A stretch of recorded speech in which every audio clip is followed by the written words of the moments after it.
ஸ்டாலினுக்கு தோல்வி ஜுரம் வந்துவிட்டதாக அதிமுக பொதுச் செயலாளர் எடப்பாடி கே பழனிசாமி விமர்சித்திருக்கிறார்.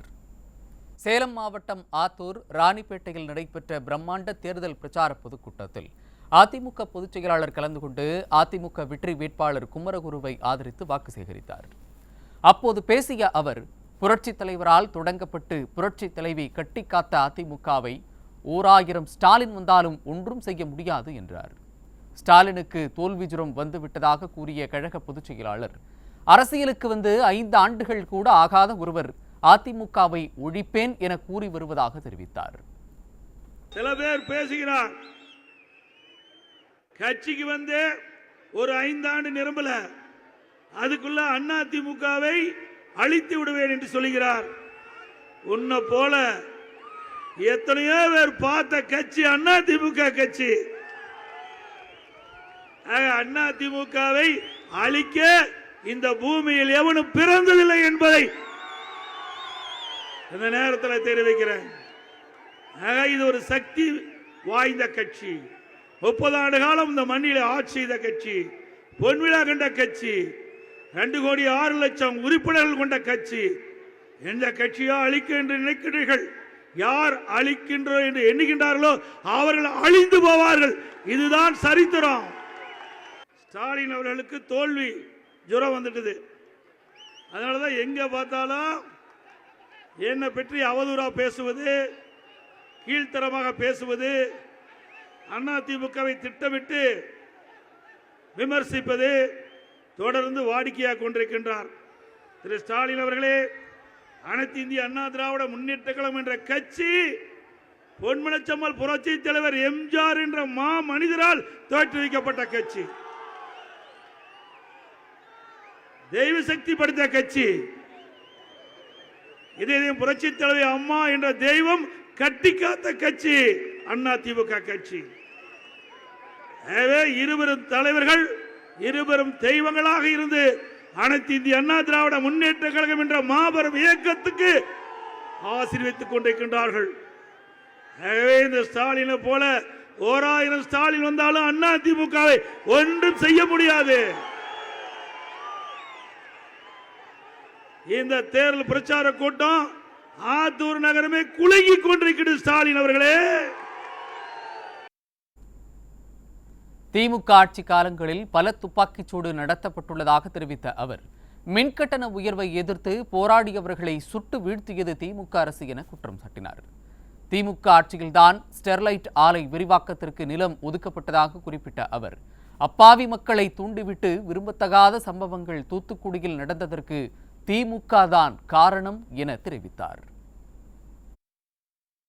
இந்த ஸ்டெர்லைட் ஆலை விரிவாக்கம் செய்வதற்கு 86 ஏக்கர் நிலம் கொடுத்தது நீங்கள் அமைச்சராக இருக்கின்ற பொழுது, நீங்கள் தொழில்துறை அமைச்சராக இருக்கின்ற காலகட்டத்திலே ஸ்டெர்லைட் ஆலை 1500 கோடியில் விரிவாக்கம் செய்யப்படும் என்று சட்டமன்றத்திலே பேசி அவையிலே பதிவு செய்யப்பட்டிருக்கின்றது. ஆக அந்த ஆலை விரிவாக்கம் செய்வதற்கும் அந்த ஆலை முதலீடு செய்வதற்கும் உங்களுடைய தயவு தேவைப்பட்டது. உங்கள் காலத்தில் தான் இந்த பிரச்சனைக்கே போதாகரமாய் கிளம்பியது. ஆனால் அனைத்து இந்திய அண்ணா திராவிட முன்னேற்ற கழக ஆட்சி இருக்கின்ற பொழுது அந்த ஆலைகள் மூடுவதற்குண்டான நடவடிக்கை நாங்கள் எடுத்தோம். அந்த ஆலை மாசு கட்டுப்பாட்டு வாரியத்திற்கு புதுப்பிக்க வேண்டும் என்று விண்ணப்பம் வந்த பொழுது அதை நிறுத்தி வைத்து அதை புதுப்பிக்காமல் இருந்தது அதிமுக ஆட்சி.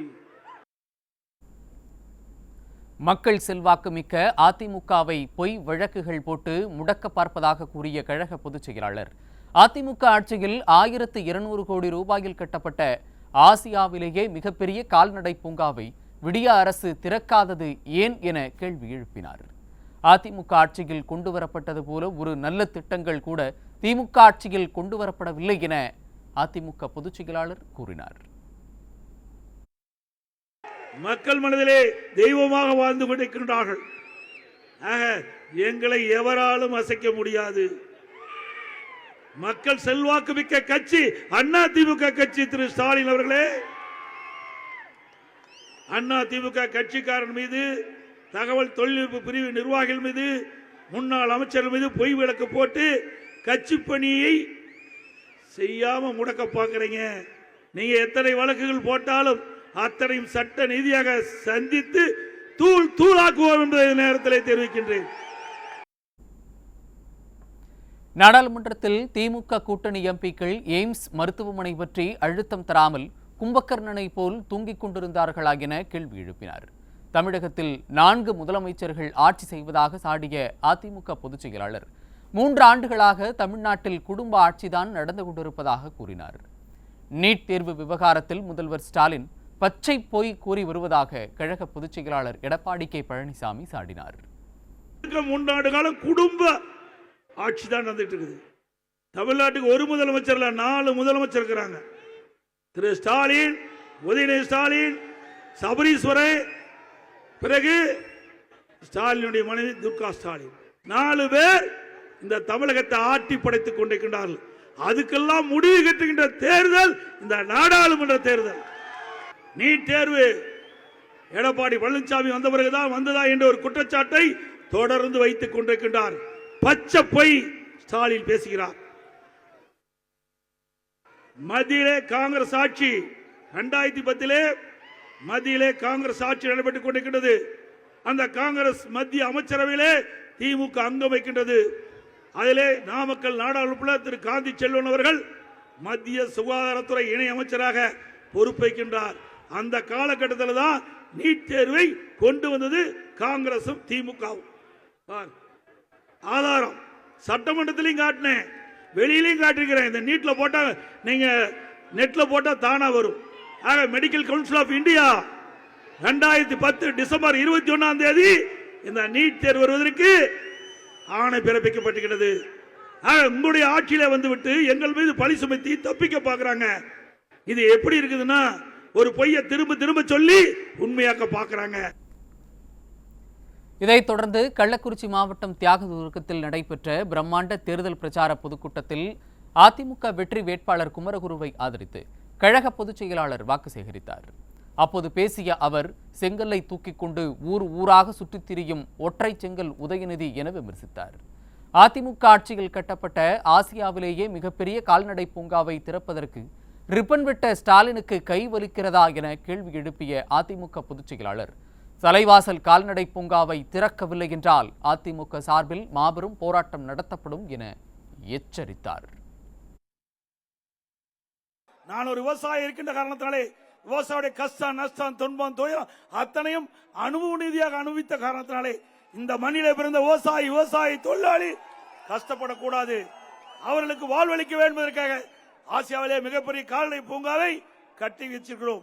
அதை திறக்கிறதுக்கு மனசு இல்ல. அந்த ரிப்பன் வெட்டுவதற்கு இவருக்கு என்ன கைவலிக்குதா சொல்லுங்க. 3 ஆண்டு காலம் பூட்டி வச்சிருக்கிறாங்க. இது நியாயமா? ஆக ஒற்றை செங்கலை தூக்கி கொண்டிருக்கின்ற உதயநிதி ஸ்டாலின் அவர்களே பல லட்சம் செங்கல்ல கட்டப்பட்ட கால்நடை பூங்காவை திறப்ப ஏன் மறுக்கின்றீர்கள்? இந்த திறந்துட்டா அதிமுகவுக்கு நல்ல பேர் வந்துடும், எடப்பாடியாருக்கு நல்ல பேர் வந்துடும் அப்படின்னு குறுகிய எண்ணத்தோடு இதை முடக்கி வைத்திருக்கின்றார்கள். இந்த கட்டடத்தை பயன்படுத்தாவிட்டால் இந்த கட்டடம் வீணாகிவிடும். இனியாவது விடியா திமுக அரசு, விடியா திமுக முதலமைச்சர், விளையாட்டுத்துறை முதலமைச்சர் மக்களுடைய கோரிக்கை ஏற்று உடனடியாக திறக்கப்பட வேண்டும். அப்படி திறக்காவிட்டால் இந்த தேர்தல் முடிந்த பிறகு இதற்காக மாபெரும் போராட்டத்தை உங்களோடு சேர்ந்து நடத்துவோம்.